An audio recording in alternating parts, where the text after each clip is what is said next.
Tonight's event represents a culmination of our Fall 2025 Artist Residency.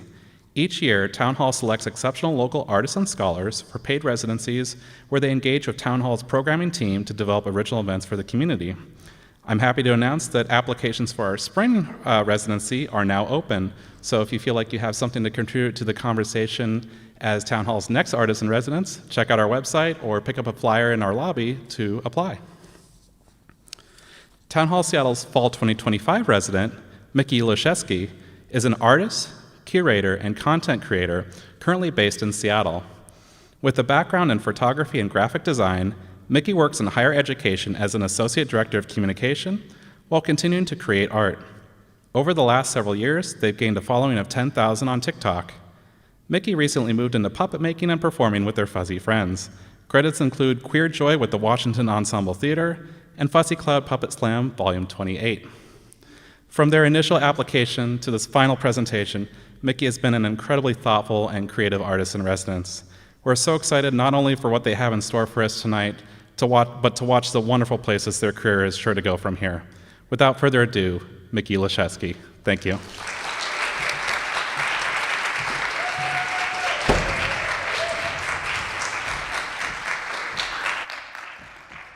Good evening, everyone, and welcome to One Must Imagine Medusa Happy. So again, I'm Mikki Ulaszewski. You can find me on Instagram or TikTok on Design by Mikki. I'm an artist, content creator, curator, as well as being queer and neurodivergent. Really into painting, sewing, and making puppets, and I love what I call edutainment. So educational and entertainment slammed together, so hopefully you learn one thing tonight. So first, why Medusa?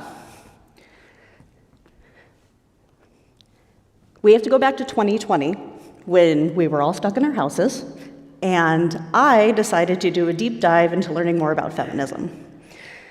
So to go all the way back and give you a little mini history lesson on feminism, the real OG feminist movement started with the Women's Rights Convention held in 1848. This also included the events of the French Revolution as well as the abolitionist movement, all kind of culminating together at the same time. Jump forward, women gain the right to vote, and we move into the second wave of feminism in the 1960s to 1970s. This is when the civil rights movement was happening, and this push wasn't just about women getting equal rights, but looked more at the actual oppression of women and gender separate from sex. So then, towards the end of the 20th century is when we start to see feminism actually globalizing, and you see the parts of Europe and America actually mingling with both Asia, Africa, and Latin America in their feminist movements to have kind of this overarching theme that really connected with everyone. Then third wave feminism happens in the 1980s, and this is when there was the push of the power suits, the big shoulder pads, and women really being able to make their own money and having that push in the economic growth of society. Moving forward, we enter fourth wave feminism. Now, there's a little debate on when fourth wave feminism has started between the 2000s to early 2010s, but this all comes about with a higher focus on kind of body shaming, sexual harassment of women, and wrapped up in the social media age where we were able to connect so much more with other people immediately. This is at the same time of the Me Too movement, if you remember that online, as well as Gamergate, which was also another horrendous internet thing. If you want to look it up, please do. So, what does all of this still have to do with Medusa? Well, going through, and as I was learning and reading all these different articles, Medusa kept coming up as a common theme as a victim of the patriarchy, which I found very interesting that we were taking a fictional character and really connecting it as a victim of patriarchy, a woman who was abused and then was punished for being a victim. This pushes back to early depictions of women who refused to conform or looking at women who were perceived as aggressive. Maybe they didn't fit into that stereotype. And the message of misogyny was clear. If you speak out, we lop off your head. But why is this a curse? Before we talk about why it's a curse, let's talk a little bit more about Medusa, and specifically Gorgons, because Medusa is a Gorgon. Gorgons have actually been around long before Medusa was ever in a story. Being depicted as early as the 8th century BCE, they were shown a lot of times as protection figures on the outside of buildings or on coins. So a creature that was supposed to be for protection suddenly became a victim of the patriarchy as it moves along through Greco-Roman culture. Then going forward, it's theorized that actually doing this research, Medusa seems to be taken, this Gorgon snake figure, pulling from a goddess from Africa that then became this victim in somebody else's culture. The real first story of Medusa is actually the story of Perseus, where he offers to get a Gorgon's head for the king. And when he shows up with his horse, the king sends him away to go get Medusa's head. In this entire story, Medusa never talks. She's never referenced. In fact, she is slain while she is sleeping. Not a very heroic thing, I would say. In her own story, where she is referenced, she's a side character. She's not the main character. In the original story as well, with Perseus, there are not one Gorgon, but 3, Medusa and her 2 sisters. Medusa being the only one who is mortal, and also the only one that has tusks and a beard. So already birthed not as this beautiful maiden who was then hurt, but as this queer being that just did not fit into society standards. Later depictions, and when we get to Ovid's Metamorphosis, is where Medusa is actually pictured as this maiden that got attacked by Poseidon and ended up having this horrible curse put upon her. However, why is this still thought of as a curse? Here are my thoughts. It's the perception of it all. Almost every single book and article that I was originally pulling up where there were references to Medusa were all originally by Western white males. So when you go back and you look at the research and you start going into it, it's already from a perception of a completely different standard. And we're never even talking to Medusa, everyone's just looking at her. Medusa's original form wasn't meant to be set in the standard already. It was already a queer figure. As well, in the 1960s, to refer back, the worst thing that could happen at that time was a woman to be alone. 1960s, 70s was when the large push of the nuclear family happened, and not fitting into that was not a great thing. When you go back and look at all of it over, Medusa's never really asked if she was happy or not. She's never asked anything, actually. She's just a character. But I would look at that as if I had a way to protect myself and a way to make sure that I would be safe after something happened, why wouldn't I be happy? I would say that was a blessing in disguise. Therefore, I think one must imagine Medusa as happy, because if we're looking at it from her perspective, she just had a way to keep herself safe from ever being harmed again. Some fun resources that will be available later. And now, let's hear from Medusa's own mouth why it's not a curse and she is happy with her blessing.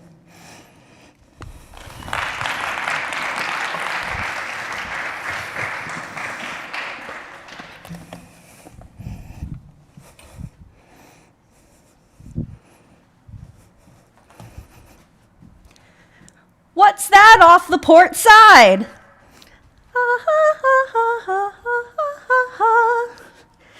Do you hear that? It's so beautiful. Watch out for those rocks.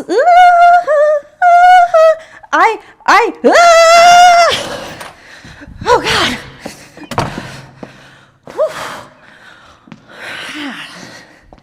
Gosh darn it. That's like the 3rd time this year those sirens have gotten me. All right, where are we? What's happening? Are you all right? Did you make it off the boat okay? I jumped at the last minute. Okay, so we were going south, and then we veered to the west, and then we did a little loop-de-loop around that island, and oh no, I think I know where we are. If we went that way, then who's on my island? Uh-oh. I think we're on Medusa's island. Oh no, everybody hide! Who's on my island? Just be quiet. Who's on my island here? Hold on,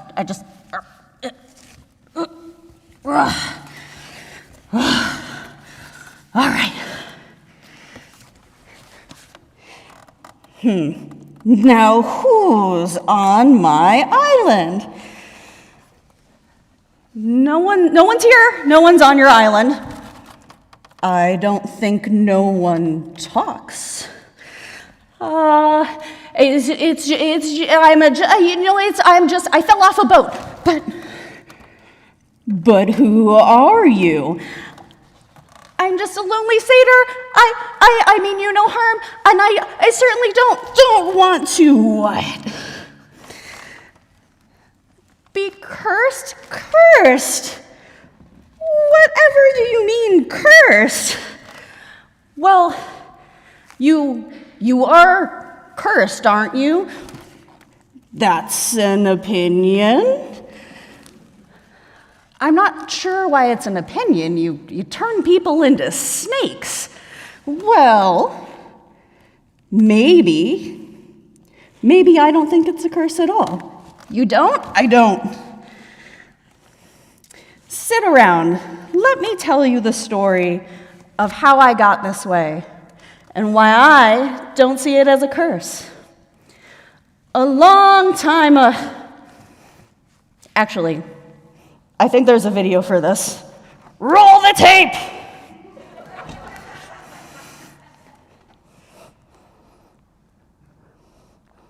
A long time ago, there was a beautiful maiden living in the town.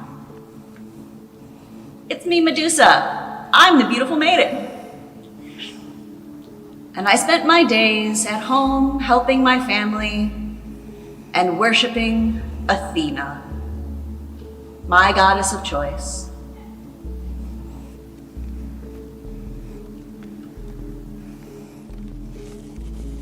Part of my daily worship of Athena involved getting the bucket from her temple, and going down to the shore to get new water for her altar.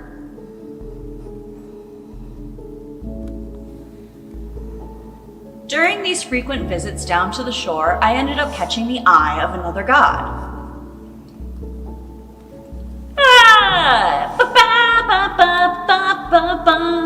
It's me, Poseidon! Hey, Medusa, why don't you, come worship at my temple? I am the god of the seas. I already worship with Athena, but thank you, God. I do appreciate all that you do. I'll get her one way or another. In and day out, I continued to visit down to the shore where Poseidon would pop up and say hello and greet me. And every time he would try to convince me, and every time I would say no thank you, I worship Athena and head back on my merry way. Then one day, while I was going down to the water to fill my bucket, oh no! I dropped it! Medusa, hey! Poseidon, I've lost my bucket. Whoa, whoa, whoa, whoa, whoa! I can help you with that.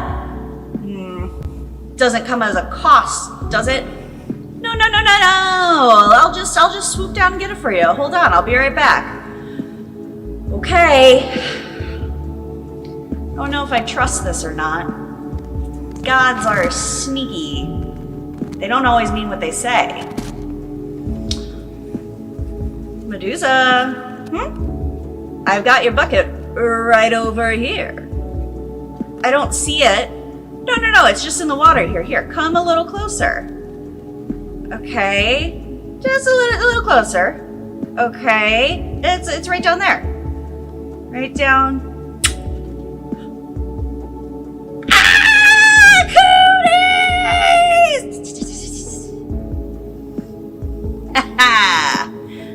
Zeus is gonna love to hear this one. I'm the man.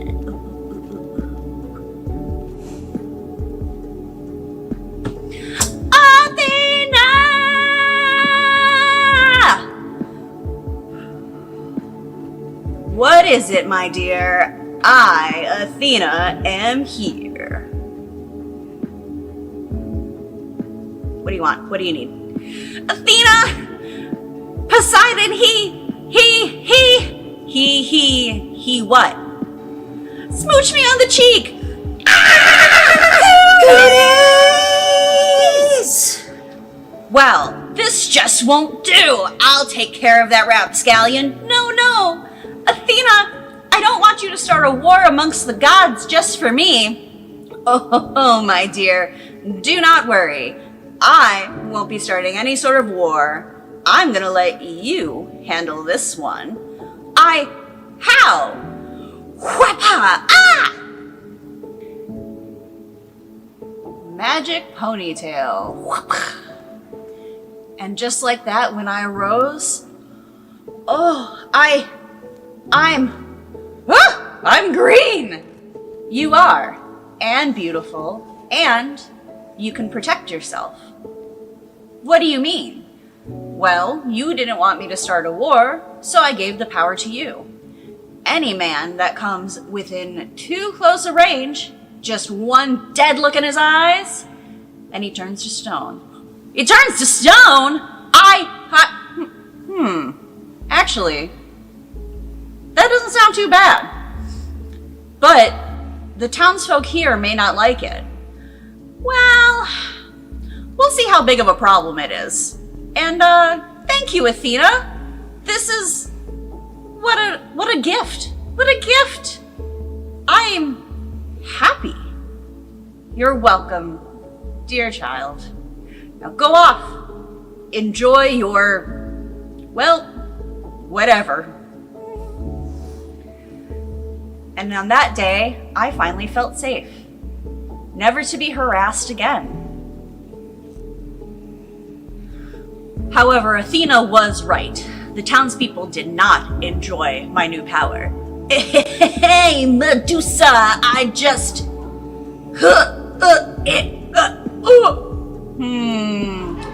This might not turn out well in the town. I did always want to travel. Well, I guess I will set off and find my own home. Come on, snakes, time for an adventure. And after a lot of searching, I washed upon my island here, my Isle of Medusa. Anyone who feels scared was able to come here and be safe from, the wickeds of patriarchy and the staring and the constant glances and, oh my God, why aren't you smiling more? And hey, baby, just exhausting. And that is the true story and the reason I am happy. So you see, it's not a curse. I'm happy, and I love being on my island. Oh, well, you do seem happy, and that does seem pretty nice. I guess it's only right that I then meet you face to face, Medusa. I never said I wouldn't turn you to stone.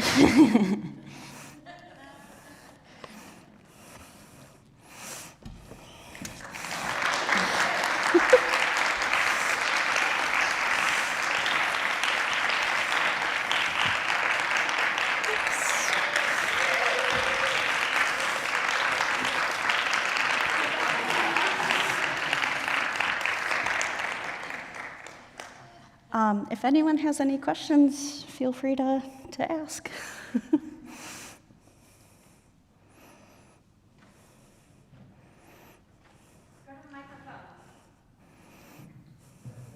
There's a microphone right up front there for you. Thanks so much.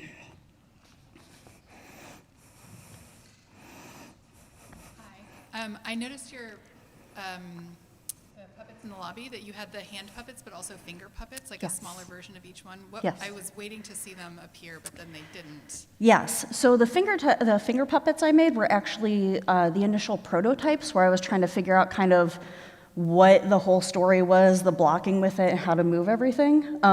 Since I shot and did everything myself, I was backwards in a camera, so figuring out with your fingers first was a little bit easier than trying to do it in one large go. How long would you say it took you to make most of the puppets? Ooh, boy.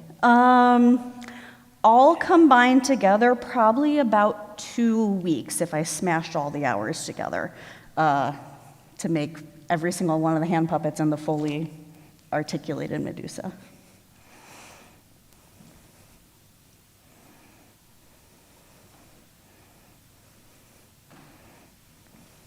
Okay, I have 2 questions. First, what's your favorite puppet making media? And then my friend wanted to know what's next for you. Okay. Favorite puppet making media? Actually, I was able to do a paper bag workshop at the library. It was excellent, and I think that might be full articulated, she's great, but the fact that you can just keep cutting out construction paper and sticking it to a paper bag to make anything you want, it's very amazing, and I saw so many people make so many different creative designs. I'm a little bit taken with that one. What is next? I've been really intrigued actually by the Japanese style puppets that you walk with. So I have some ideas brewing for that. Yeah. Have you experimented with any string puppets, like the ones like the marionettes? Yes. Actually, as a fun fact, not recently, but when I was younger and I still own them, they're at my childhood home. I have several marionettes that I used to just play with. So I really have kind of always had this weird love of puppets. And the marionette ones are definitely way harder to manipulate than anything. So when people do that, I'm crazy impressed by it. What advice would you have for somebody that wants to get into puppetry? Ooh, be silly. You kind of just gotta let it go and be silly, because either way, you're talking with your hand. So, it is goofy no matter what you do. You just gotta be prepared to be a little silly Billy.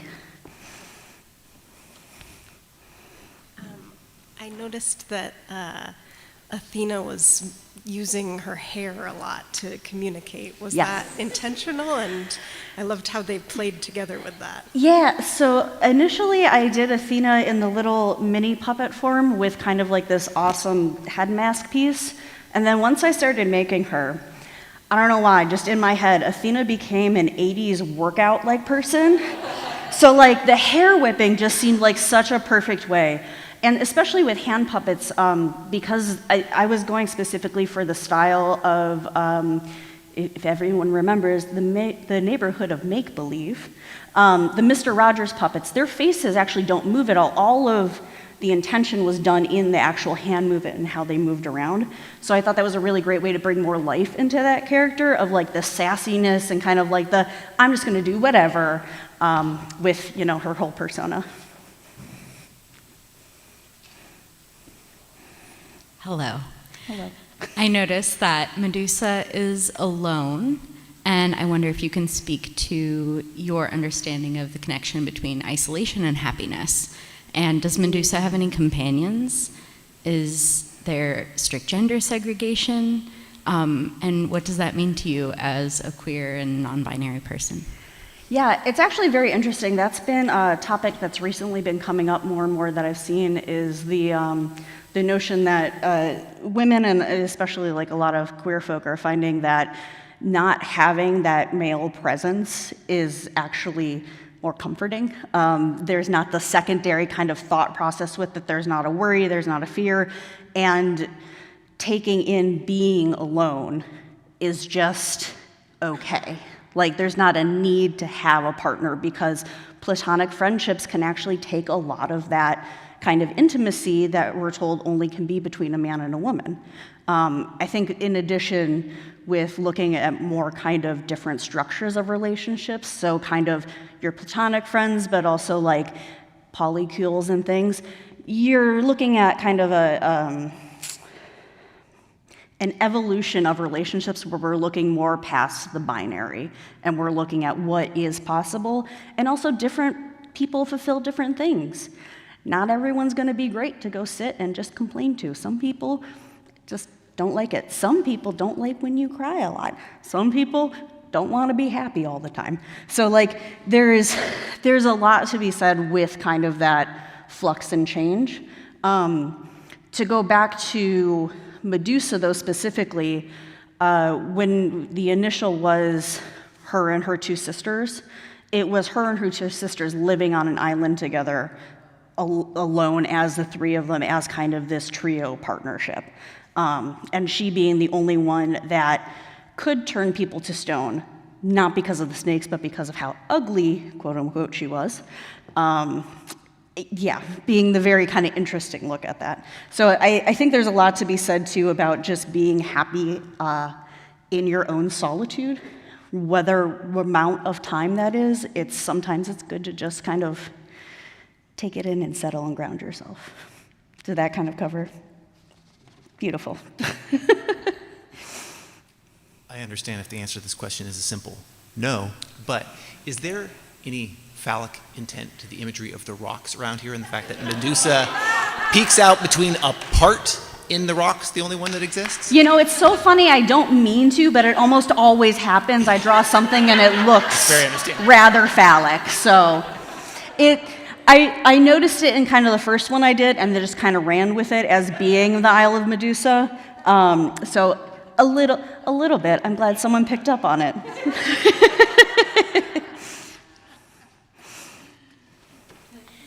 I was just wondering what using puppets gives you as a storyteller that other mediums don't give you. Like, what do you feel you can say and show with puppetry that makes it particularly appealing to you?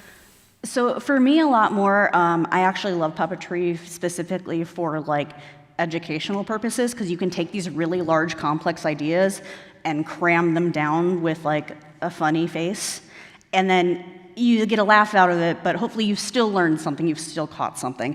And it's not as abrasive as like me coming out here and being like, misogyny, bah! It's a little bit, calmer to be like, hey guys, be nice to women. So to me, I find it a much easier communication method. But also it kind of lets you run free, at least for me. It's almost like hiding behind a mask, but there's something dangling on my hand and it's right here. So yeah, I just find it just a more creative and different way. And it's also one of those pieces where there are so many different abstracts in a lot of other medias, and specifically with a puppet, because it's also created to look a certain way, and you can put dialogue with it and the motions with it. You're kind of pulling all those pieces into one, so you make sure people really are getting your message.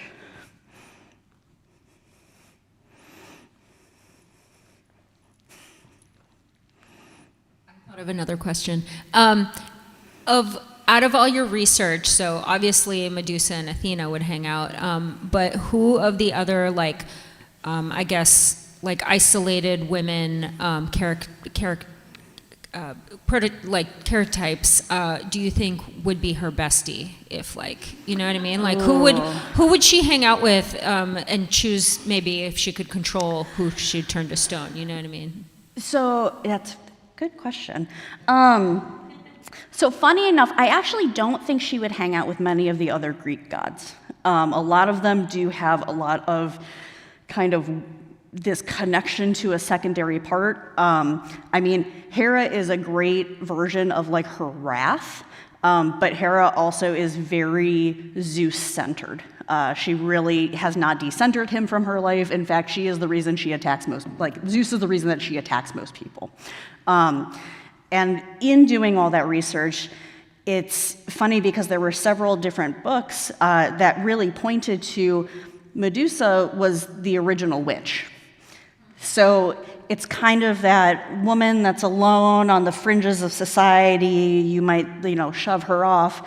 So if anyone, she would get along with Baba Yaga the best. Yeah.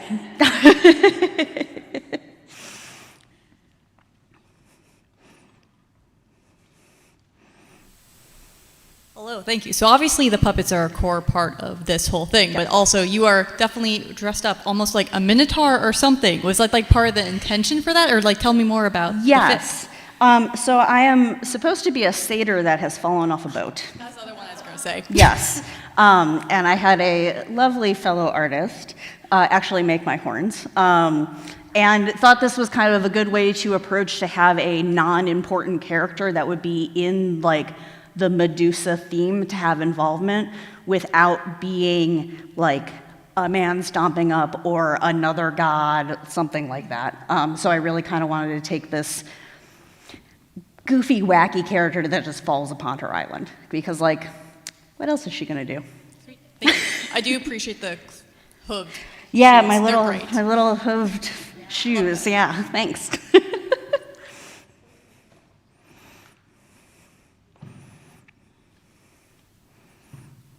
Are there any other myths that resonate with you that you'd like to tackle in the future?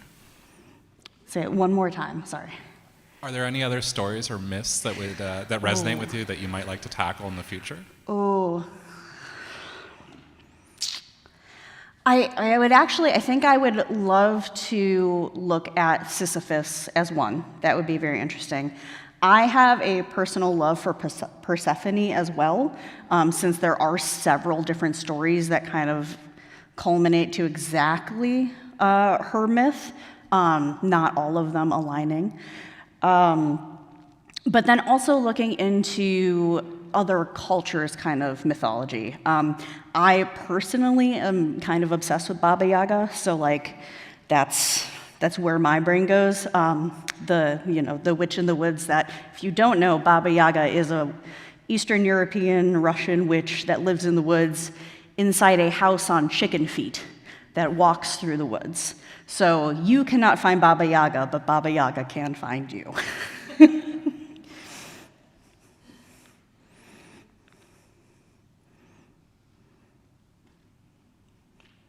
If there are no other questions, then thanks for coming.